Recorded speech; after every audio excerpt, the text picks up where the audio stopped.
الله والصلاة والسلام على رسول الله وعلى آله وصحبه أجمعين. باب قضاء حوائج المسلمين.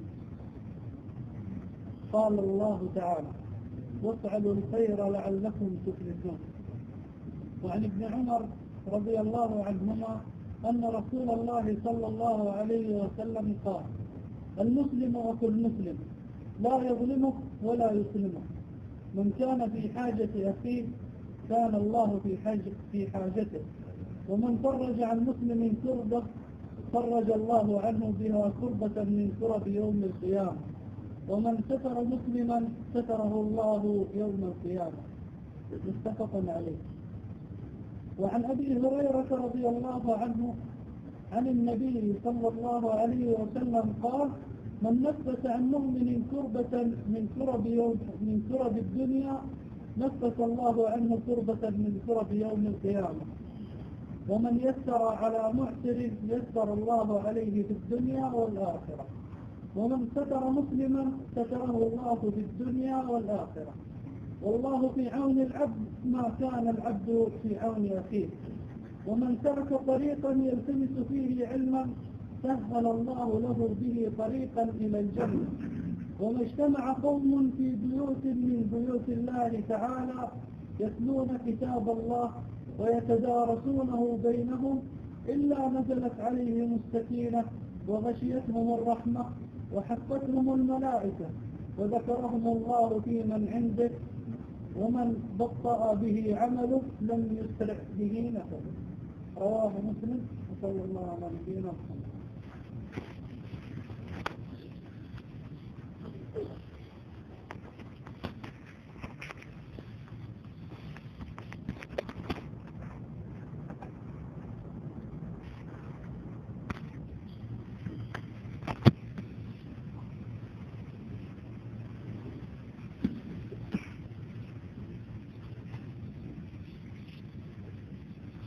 بسم اللہ الرحمن الرحیم. مسلمانوں کی حاجتیں پوری کرنے کے باب میں، اور اس کے اندر میں دو حدیث بیان کی گئی ہے. ایک قرآن شریف کی آیت، اور یہ دونوں حدیث پہلے گزر چکی ہیں، اس لیے آپ کو معلوم ہے دونوں حدیث کے مقصود. اور قرآن شریف کی جو آیت ہے بہت جامع ہے، اور سورہ حج کی آیت، اس میں اللہ تعالیٰ نے فرمایا: وافعلوا الخیر لعلکم تفلحون. تم بھلائی کرو تاکہ فلاح پاؤ، تاکہ کامیابی حاصل کرو. تو بھلائی کرنے کا جو معنی ہے، مفہوم ہے، بہت جامع ہے. نزدیک چلیں گے. بھلائی کرنے کا جو مفہوم ہے بہت جامع ہے، اس لیے کہ عربی میں جو لایا خیر کا لفظ ہے. خیر ہر کام جو دوسروں کو مدد کیا جائے یا خود اپنے نفس پر جو جائز کام کیا جائے، سارے کے سارے خیر میں داخل ہیں. تو اس لیے ایک حدیث قرآن شریف کی جو آیت ہے بہت مختصر ہے: وافعلوا الخیر لعلکم تفلحون. خیر کا کام کرو کہ تم کامیابی حاصل کر لو، فلاح پاؤ. اب حدیث کا ترجمہ کرتا ہوں. یہ حدیث پہلے گزر چکی ہے. حدیث کے پہلے بول ہیں: المسلم اخو المسلم. المسلم اخو المسلم، مسلمان مسلمان کا بھائی. اور دوسری بات ہے اس میں لا یظلمہ ولا یسلمہ،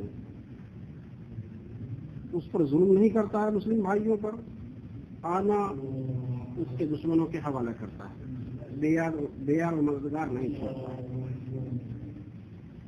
تو تین باتیں ہیں: لا یظلمہ، اس پر ظلم نہیں کرتا ہے بذات خود، ولا یسلمہ، یا دوسروں پر دوسرے کا ظلم اس پر نہیں برداشت کرتا ہے. کوئی دوسرا اس پر ظلم کرتا ہو تو اس کو بھی وہ برداشت نہیں کرتا ہے.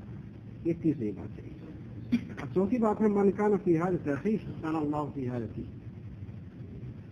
کہ جو مسلم بھائی کسی دوسرے بھائی کی مدد کرتا ہو، اس کی ضرورتیں پوری کرتا ہو، تو اللہ تعالیٰ اس کی ضرورت پوری کرتا ہے. اب غور کرو اس مسئلے پر. یہ ایک انسان کی تھوڑی سی مدد کرتے ہیں تو اس کی مدد اللہ کرے گا. آج جس کی مدد اللہ کرے گا، بتاؤ وہ کبھی ناکام رہے گا؟ کبھی ناکام نہیں رہے گا. اور یہی چیز ہم نے ٹوٹ گئی. ایک مسلمان دوسرے مسلمان کی مدد کرنا چھوڑ دیا، نتیجہ یہ ہے کہ سارے مسلمان ذلیل ہوئے. خود پریشان ہے. اور پانچویں بات ہے ایک مثال دیا رسول اللہ صلی اللہ علیہ وسلم نے من فرج عن مسلم قربة فرج اللہ له بها قربة من قرب یوم القیامہ. جو ایک مسلم کسی دوسرے مسلمان بھائی کی ایک چھوٹی سی پریشانی بھی دور کر دے دنیا کی تو اللہ تعالیٰ آخرت کی اس کی پریشانی کو دور کر دے گا. دنیا کی پریشانی کو کسی کا حل کر دیتا ہے, کسی کا مسائل حل کر دیتا ہے, تو اللہ تعالیٰ اس کے بدلے دنیا میں جو فائدہ دیتا ہے دیتا ہی نہیں. مثلا آج میں نے کسی پر عمل کیا, ہو سکتا ہے اس نے مجھے کچھ نہیں کرے, تو دوسرے آدمی وہ تیسرے آدمی مجھے مدد کرے گا یا میری آل اولاد کو کرے گا. یعنی ایسا ہوتا ہے کہ میں نے کسی کو مدد کیا تو وہ شخص جس کو میں نے مدد کیا اس نے مدد تو نہیں کی, مجھ کو آنا بھروسہ رکھنا چاہیے. مدد کرو اب بھول جاؤ, وہ نہیں کرے گا. کوئی دوسرے آدمی دوسری جگہ پر تیسرا آدمی یا آپ کے آل اولاد کو کوئی کرے گا, تو بھلائی کبھی رائے گا نہیں جاتی. خیر کا کام نیکی کا کام کبھی بیکار نہیں جائے گا. یا تو آپ کو کوئی دوسرے آدمی سے کروا دے گا آپ کی مدد, یا آپ کے آل اولاد کو کرے گا. ومن ستر مسلما سترہ اللہ یوم القیامہ. جس نے کسی مسلم بھائی کے عیب کو چھپا دیا اللہ تعالیٰ قیامت میں اس کے عیب کو چھپا دے گا. یہ چھٹی بات, یہ 6 باتیں پہلے بھی حدیث گزر چکی ہیں. یہ بخاری اور مسلم دونوں کے ہیں. اس کی وضاحت آپ کرنے کی ضرورت نہیں ہے. اس میں نہیں بتایا تھا اس باب کے اندر کہ مسلم بھائیوں کی ان کی مجبوریوں کی, ان کی حاجتوں کی, ان کی ضرورتوں کی خیال رعایت کرنا چاہیے اور پوری کرنا چاہیے. دوسری حدیث میں آتا ہوں, یہ بھی حدیث گزر چکی ہے. اس کے الفاظ میں حضرت ابو ہریرہ رضی اللہ تعالیٰ عنہ کی روایت ہے کہ من نفس عن مؤمن قربة من قرب الدنيا نفس اللہ له قربة من قرب یوم القیامہ. اس حدیث کا آغاز یہاں سے ایک مومن جب کسی مومن بھائی کی دنیا کی کوئی مسائل حل کر دیتا ہے تو اللہ اس کو آخرت کی کوئی پرابلم جو ہوگا اس کو دور کر دے گا. یہ پہلی بات ہے. ایسی دوسری بات ہے من ستر من یسر علی محسن یسر اللہ علیہ فی الدنیا والآخرہ. جو کسی تنگدست پر, تنگدست مانے جس کے ہاتھ خالی رہتے ہوں, تنگدست پر آسانی کر دے گا, تنگدست کو آسانی کر جائے کسی مسائل کو, اللہ تعالیٰ دنیا اور آخرت دونوں جگہ اس کے مسائل حل کر دے گا. یہ دوسری بات بولی. اور تیسری بات ہے من ستر مسلمان ستر اللہ فی الدنیا والآخرہ. جس نے دنیا میں کسی مسلمان بھائی کے عیب کو چھپا دیا تھا اللہ اس کو دنیا اور آخرت دونوں جگہ اس کے عیب کو چھپا دے گا. یہ بڑی بات ہے. اس کی تصریح پیچھے میں کیا تھا, تھوڑا مختلف تھا. یہاں پر جو تشریح کیا ہے اللہ تعالیٰ نے رسول اللہ صلی اللہ علیہ وسلم بذات خود فرمایا کہ دنیا میں بھی اس کے عیب کو چھپا دے گا اللہ تعالیٰ اور آخرت میں بھی. کلیئر ہے, یہاں پر اللہ کے الفاظ میں ہے کہ اللہ تعالیٰ دنیا میں بھی اس کے عیب کو چھپا دے گا, جو اس کی غلطیاں اس کو چھپا دے گا, اور آخرت میں بھی. اور چوتھی بات ہے واللہ فی عون العبد ما کان العبد فی عون اخیہ. اللہ تعالیٰ جب تک انسان جب تک اپنے بندوں کی مدد کرتا رہتا ہے, دوسرے بھائیوں کی مدد کرتا رہتا ہے, تو اللہ تعالیٰ تب تک اس کی مدد کرتا رہتا ہے. یہ شرط لگا دی ہے اس میں. جس دن بندہ دوسرے بندے کی مدد کرنا چھوڑ دیتا ہے تو اللہ بھی چھوڑ دیتا ہے. اس میں یہ کہا دیا ہے کہ جب تک مومن بندہ دوسرے مومن بھائی کی مدد کرتا رہے گا تو اللہ بھی اس کی مدد کرتا رہے گا. یعنی جس دن وہ بند کر دے گا تو اللہ بھی بند کر دے گا. اب پانچویں بات ہے من سلک طریقا یطلب فیہ علم سہل اللہ بہ طریقا فی الجنہ.